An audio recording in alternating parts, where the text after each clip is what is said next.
Dr. Shilpi Singh is an assistant professor of politics at SIAS Krea University, where her work explores the intersections of culture, economy, and the politics of urban spaces. Her research brings together theory and ethnography to study contemporary weddings as sites of consumption, offering sharp insights into class formation and urban spaces. In this episode, we unpack cities, culture, and the quiet politics embedded in everyday urban life with Dr. Shilpi Singh. Hello, everyone. We present to you another episode of the Krea Faculty Podcast. And today we present to you Dr. Shilpi Singh, who is politics faculty at Krea University.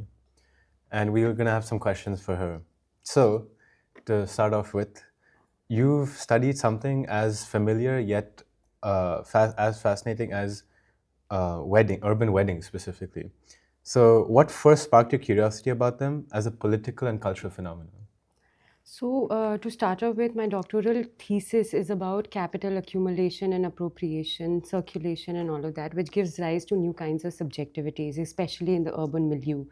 And to that end, what I do is I'm looking at consumption as a practice, and especially wedding as a site of the practice of consumption, and how practices on the day of wedding give rise to new kinds of lifestyle, new kinds of identities, new kinds of aspirations, new definitions of class, gender, and ultimately the new subject that I'm talking about in my thesis. Now, and it is to do with contemporary weddings and all of that, but like any other research, this is a very personal journey, and every research is driven by personal aspiration to accrue or pursue more knowledge or clarity or some answers to questions that trouble you. And my research is no different. It emanates from something that personally I was troubled with and struggling with, and eventually the training in the discipline of politics gave that struggle, a fight, a research proposal, or a thesis ultimately. So that's the journey of how it evolved.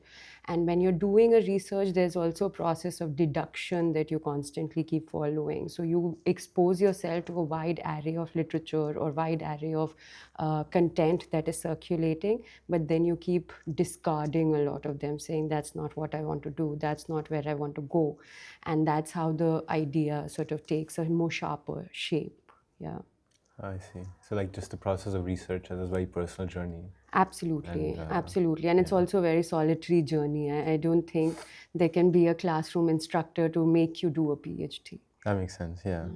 So like just thinking about urban spaces in general and like the process that go on there, like when you look at Indian cities today, what do you see shifting most in how people imagine who they are and who they can become?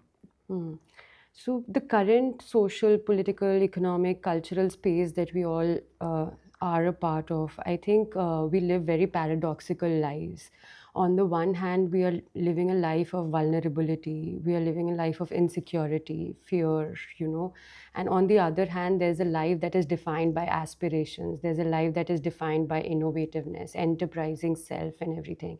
And over here, when I capture all of these things, or in between all of these two oscillating moments that I'm laying out, I think there is no pause, or there is no what we call therav. And to capture all this chaos that we are in, I'm extracting or sort of drawing from Nandini Gupta's work on the enterprising self in the neoliberal world, how this self is constantly driving or pushing itself to pursue newer goals and dreams and aspirations. And in that drive, it is driven, the drive is self-generated, it's internal, and hence very self-enterprising, self-risk-taking, very, very innovative in its ways, very independent. And the idea of the state is rather non-existent, yeah?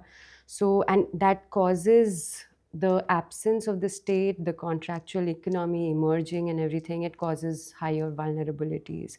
So I think we live a paradoxical life where we are completely cut off from the reality, where we don't know the kind of violence, where we are disassociating ourselves with the violence, mistrust, and all of that exists. Yeah. Interesting. So you're like this. So in urban spaces, especially, there's like you've been talking about like this paradoxical life and this capital accumulation, and you mentioned neoliberalism as well. So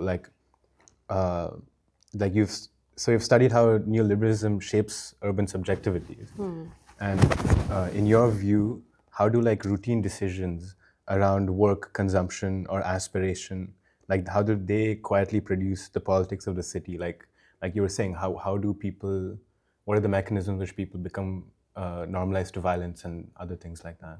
Yeah. So, I mean, students who've attended my classes, they know that there's one thinker that I very often keep mentioning about, which is Michel Foucault. And to answer this question, I think what we need to do is first understand what we mean by subjectivities. And for him, it is not like a moment or something. It is a possibility of what one can be. Yeah. And hence the subject is also not a person, but the possibility of what you can be in the future. And like I said, the neoliberal push and pulls of being innovative, being enterprising, going out there, taking risk, and being the know it all and be it all kind of a pressure that is created, or the contractual and informal economy that is simultaneously sort of growing. All of this is creating new kinds of disciplinary modalities, yeah, structures of power in which we are ourselves curtailing the movement, decisions, and activities of our everyday, as well as the more foundational or more bigger decisions that we might be talking about. So there is a structure of power which is disciplinary and driven by the neoliberal logic of pursuing greater profits by enterprising cells and creation of those subjects. So we really have this big picture of how neoliberalism has really influenced these urban spaces, creating these environments, and then the subjectivity of the self and how control really manifests itself. But also what matters a lot is your influence as well, and where you draw from on these things. So with film, social media, and cultural trends alongside your political theory, how do these popular forms enter your classroom and your analytical framework? Yeah, so for the longest time, actually, I feel, and to start off with, politics is an everyday, everything, every mundane, banal activity that you're looking at. So, and for the longest time, I'd kept myself away from movies and films and all of that. So once I opened that door, there was no going back. And I wanted to bring that experience to the classroom. So even before I was teaching at Krea, I was teaching at Lady Shri Ram College, and I was teaching Indian political thought. And despite teaching the course, a course that is not so correlative of contemporary popular politics and everything, I would bring in music, I would bring in movies, documentaries, posters, poems, and everything to classroom. And the experience of learning was very, very different than merely, having a lecture where I am talking and the students are taking notes. So I think, for everything possible, I bring in a movie, or I bring in an advertisement, a song, or something to talk about it. So as we're talking about culture as well, and the very different places you've been to, across LSR, SIAS, and Krea, you've taught many different classrooms. And so what have these spaces taught you about how young people engage with power and culture today? And where is your research heading? Yeah. So in terms of the classroom space and the pedagogical practices, I think every time I keep mentioning is a picture of Aristotle and Plato, which is also by Raphael, which is also called the School of Athens. And it captures the essence of what a classroom space should be. And I carry it into each and every classroom that I go, which is that despite the fact that you're a teacher and a student, there is always a space for disagreement. There is always a space for conversation. Yeah. Otherwise, the learning is only loop-sided. And the other thing that was passed on to me by one of my professors, which is as soon as I joined teaching and everything, was that treat the students as adults and they will respect you.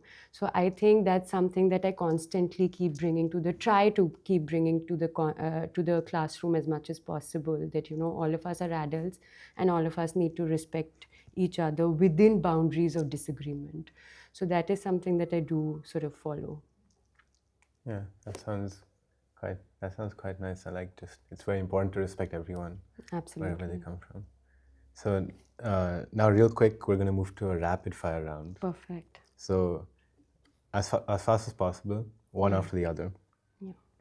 one feature of urban life that, in your view, reveals more about politics than we actually realize? The politics of surveillance, I feel, to see and be seen, or what Foucault calls panopticon. A political thinker whose ideas suddenly feel more relevant when you study contemporary consumption. This is going to be difficult because there's not one but many actually. Pierre Bourdieu, Baudrillard, I keep mentioning Foucault very often, Paul Sartre. So all of them, I think, find mention into my classroom. Judith Butler, Iris Marion Young, Simone de Beauvoir, all of them. Yeah. Just pick one. Very difficult to choice. One idea from feminist pedagogy that shifts the energy of a classroom immediately. So I've noticed, because I teach this paper called Politics of the Body, and as soon as I mention that, one is not born, rather becomes a woman by Simone de Beauvoir, there is some discomfort, a happy one. And or when I say that, we are performing, gender is a performance, repetitive acts of performance, and hence gender is doing and not being by Butler. I think it does cause a lot of good crisis in the classroom space. Okay. A cultural product. And one more, if I may just add, which is the body is a situation, which is with facticity and freedom. To end with hope. Okay, next. A culture product, film, book, or digital trend that you think captures the mood of India's urban moment. For me, it'll be Francis Ha, which is talking about alienation and the crisis that people go around with, and Gaman, again, the alienation and the rootlessness that one feels. I think that captures most of the urban lives that we live. And maybe two books that I can think of is Anu Karuda Prasan's A Passage North and Homo Aurelius, which is a search and yearning for belonging and home. Now for our last rapid fire question, if you had to describe the 21st century Indian city in a single evocative phrase or metaphor, what would it be? A line that goes nowhere. Oh my. But yeah, so that's all the questions we have for you. Thank you so much. Thank you so much. Thank That you. was Dr. Shilpi Singh, and hope everyone has a lovely day.